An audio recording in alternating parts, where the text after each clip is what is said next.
Hello everyone, it's me again. I am going off and I am making the lower section for the C8 Corvette, my project. Up until now, I've only used tools that everyone had available. I used to have a shop, but I sold my house in Dallas and it had a 30 by 30 shop. And of course, when I sold it, I lost that shop. So now I'm in the process, I moved things here, and I'm in the process of getting a shop built. I have to get approvals and all of that, so it's a long process. So I've been doing without a shop. So that's the reason why I don't have a shop. But I still have some of the equipment. I haven't been using it because my intent was to show people that you don't have to have that equipment to do this. You still don't have to have it, but I'm going to cheat and use it because it's here and it's available.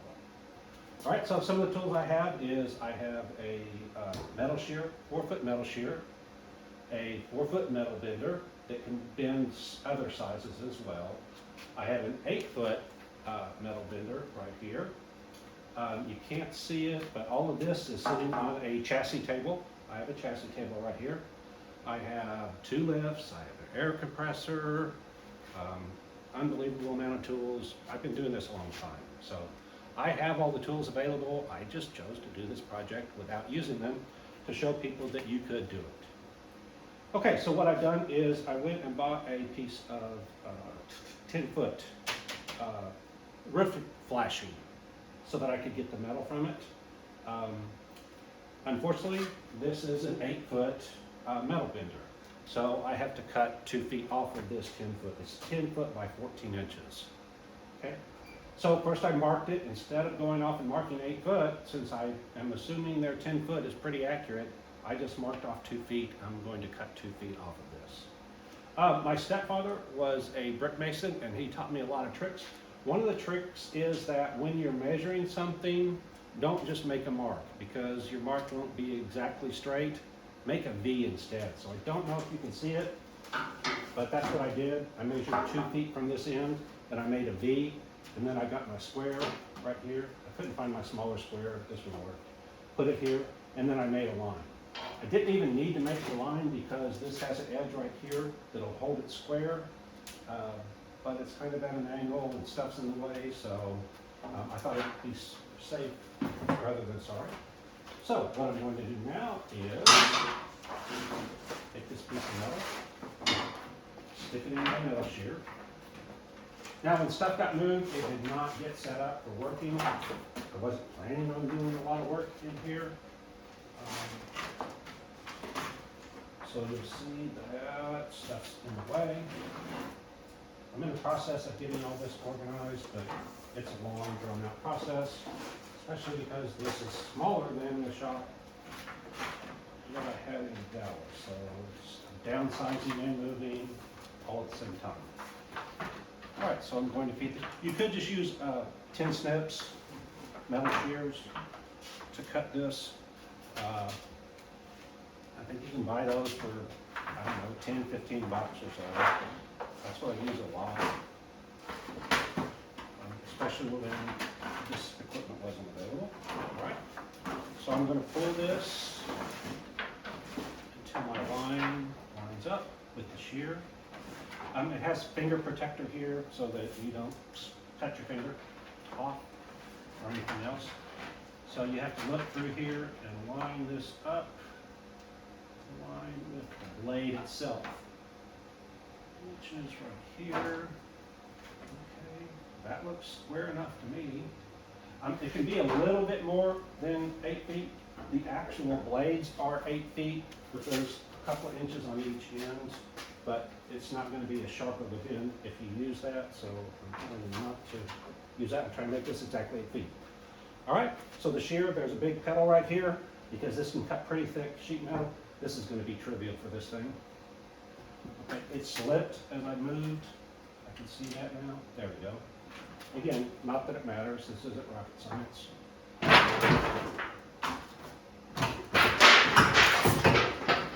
All right, that's it. Now I have a 2-foot by 14-foot piece of metal that I'm sure I will find in this room. And 8 foot by 14 inch. Okay. Now, take this piece, 8 foot, stick it inside my figure. Didn't think about this.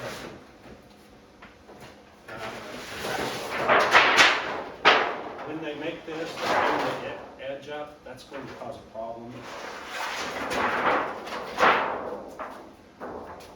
And they probably included that in their 10 feet, so it's going to be less than 8 foot. But okay.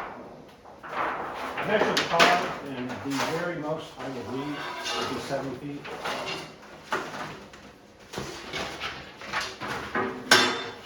So this is a quarter of an inch or whatever this isn't going to be critical. Again, spread out. And hopefully this goes through there. I'm not sure if it will, but I really don't know. There we go. I don't want to see this from the other side. All right. Move this up. Over to square it up. So it doesn't make that horrible crunching sound.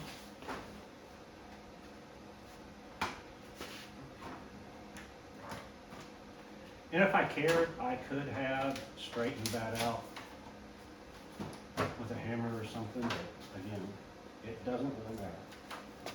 Okay, I'm not positive this is going to work, but try it. Sure enough. And of course you know it worked because you heard the little piece crash to the ground. Ah, either my cut isn't square or their bend wasn't square. Don't know which. Again, as I keep saying, this isn't rocket science. It's just a template. Okay, back to where we were. Slide this in here. Work my way down. You can see some of the cream. There we go. All right, slide that in. Huh, looks like they might. I thought they might have given me more, but now that I look, that's not the case. Okay, since I know this is 14 inches, I'm going to get my tape measure. I have, you have to excuse me off camera. Oh, I probably have half a dozen tape measures around here, but I'm good at losing them, misplacing them. They'll show up. I just bought 2 more for that reason, and of course, I can't find either one of them. All right.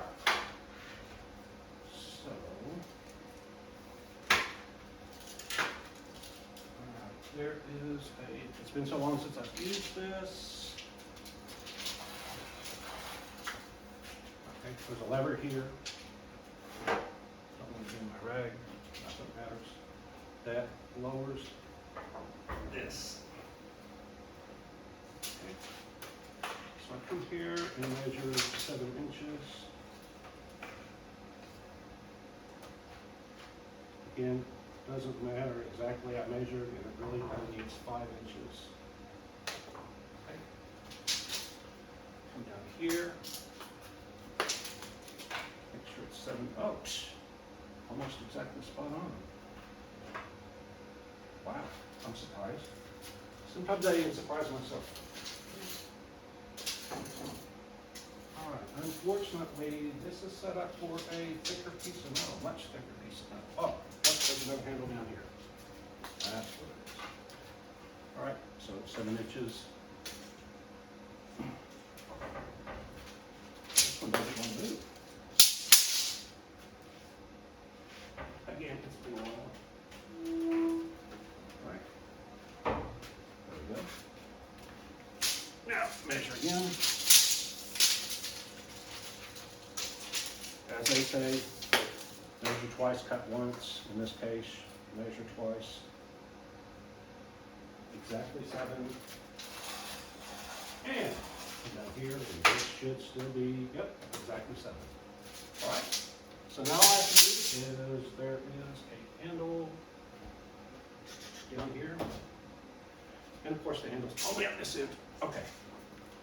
All right, so now that the metal is pinched in between here, this piece right here ends up. So if I just take it and bend it to ideally 90 degrees. And what you have to do is you have to overbend it a little bit. And again, it doesn't have to be exactly 90 degrees. Okay. That's awful close. A little hard to judge with the slanted piece here, but I'm going to do just a tiny bit more. Honestly, a thicker piece of metal would have been better. It would have held its shape a little better, and then we wouldn't have this thing right here.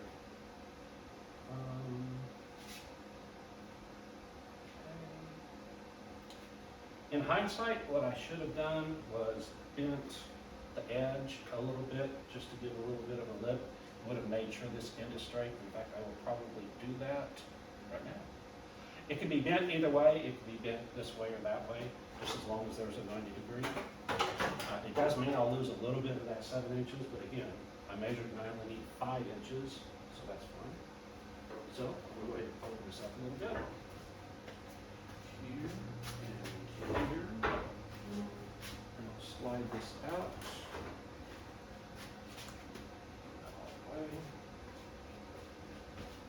And down here, and I'll slide this out. Alright, so I'm going to mark it. This isn't going to be exact, because it doesn't have to be. I'm guessing at a quarter of an inch there. And lining that up. I'm going to do the same down here. And after I do that, I should lock this in. All right. Down here. Oops.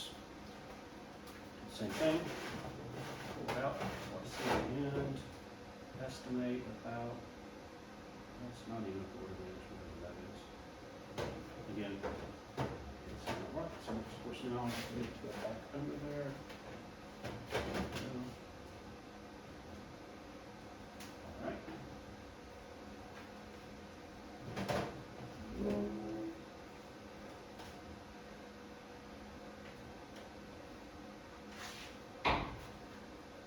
Okay. Oops. All right, same thing. Only this time, I don't even have to worry about if it's 90 degrees or what it is. It just needs to bend. I'm going to go ahead and make it 90, or as far as it'll let me. In this case, I'm lucky that I wanted this 7 inches. If it would have been shorter, it would have hit this, would have caused issues. This clamp, it's not doing anything. It's just there so I don't lose it. All right. I'm going to go ahead and bend it as much as I think I can get away with, which is about there. All right, unclamp it.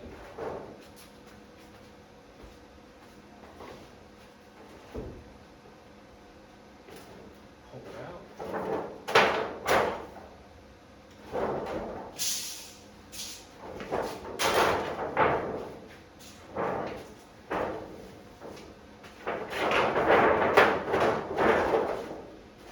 The middle doesn't want to let loose.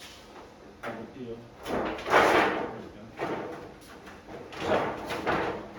now you can see what that did was it made this a nice straight edge. If you look at this one, it's wavy.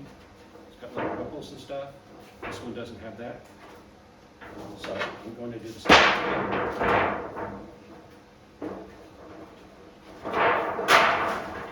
Only this time, since it's out, I'm going to go ahead and mark it. Again, it's roughly, I don't know, 1/8 of an inch or something. The number just plain doesn't matter. Just needs enough of a lip to give it a lip. Something here. And the only reason I'm marking it is because when you get it underneath this piece that pinches it, you can't see how much is underneath it. I can only see what's out, so I have to measure 7 inches minus 1/8 of an inch, and it's just easy. because it's not rocket science. It's easier just to estimate. Whoops.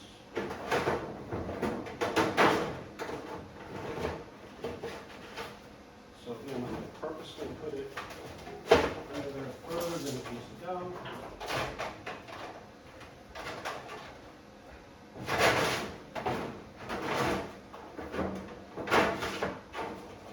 This would be easier with two people.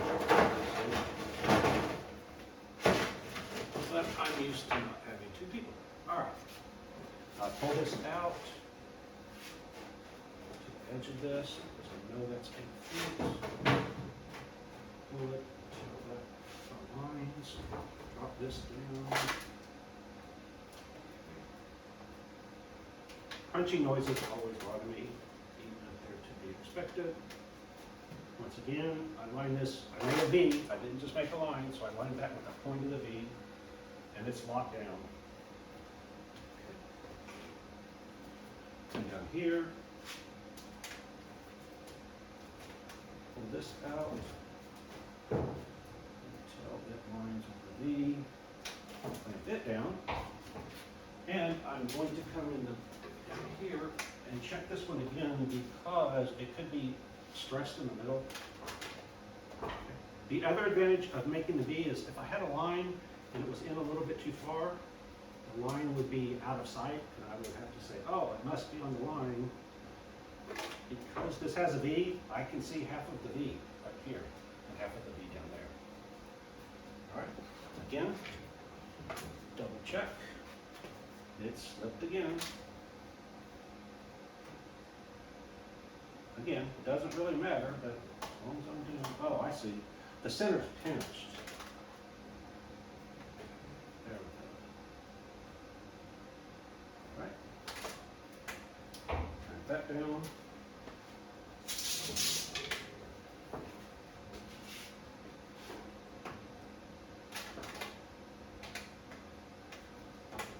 Now I'm being done because it really doesn't matter, but okay, there we are. Both of the V's line up. So, for those of you that don't know, I'm in Texas. The weather is warm. Believe it or not, it's December 24th, the day before Christmas, and it's 80 degrees outside. All right, here's my bar. Do the same thing. Grab it, bend it, lie down, push it as far as I am willing to. In this case, I'm going to push it almost all the way. Okay. Pull this out. This. And now, had I been thinking, which I'm often accused of not doing, I would have done those bends first and then sliced them. So now you can see it may not be perfect, but it is a long piece of metal that's got a 90 degree or close to 90 degree bend in it. Okay, and it's a little off, but it'll live. And I could rebend it. I might just do it. Now the problem with rebending it is if I don't get it aligned exactly, it's going to have a double bend there. So I don't think I'm going to do that. It's close enough. And again, kind of bent, I could have bent the ends, or left that bend that was there, and bent it up. Then it wouldn't have been flat in here, and it would have been very difficult to get it to work. I could take a hammer or whatever and pop this down to where it's bent over itself. It would actually be a little stiffer. Okay, all of this was just so that this is going to be a template. So what I'm going to do is I am going to put fiberglass inside here and up here. Let's see, I'll put the resin on first, then I'll put the fiberglass mat. I did measure the door that I made is 100 thousandths exactly. Don't know how that ended up, luck, whatever. But each layer of mat is about 40 thousandths. maybe a little more, depends on how heavy you put the resin on. So that means that I use 2 layers of mat on the door, and then I use that, like I said before, a layer of cloth so that it doesn't have the rough surface texture of the fiberglass mat. So that's exactly what I'm going to do here. I'm going to put down fiberglass. It's going to take a lot of fiberglass. There's a calculator. I know exactly how many square feet this is, and it says if you have this much square feet and this is the material you're using, then this is how much resin you need, and this is how much hardener. I think it tells the hardener. I'm not sure. It doesn't matter because I've got the hardener down. So anyway, I'll put down the resin. I'll put down the mat, soak it, put down a layer of mat, another layer of mat, soak it. I'll put down the cloth on top of that. I'll run a squeegee over it so that it gets as smooth and flat as I can get it. Then I'll let it cure. The advantage of using this material is that the resin doesn't stick to it. So when it's through curing, I don't have to do anything to get it to release. Oh, before I do that, I will put gel coat on it. Just because gel coat gives a really nice finish, and if you don't roll out the fiberglass really well, you can get air pockets and such. It seems that when you put the gel coat on there, you don't have that issue. So anyway, that's it. If it wasn't so late, I would do this tonight. I could do it tonight. So people give me a hard time about working outside instead of in here. One of the things is I use polyester resin. If you've never used it, it has a very distinct and very strong odor, and it would make the whole house smell. It would definitely make the garage smell, but it would make the whole house smell. And I would rather not have the whole house smell like polyester resin. So that's the other reason that I work outside. And in that case, it doesn't cause an issue at all. All right, so before you go, let me go ahead and, if I can do this without accidentally stopping the video, I'll show you the rest of my garage. It is a wreck. Again, I'm in the process of moving. You can see there's stuff.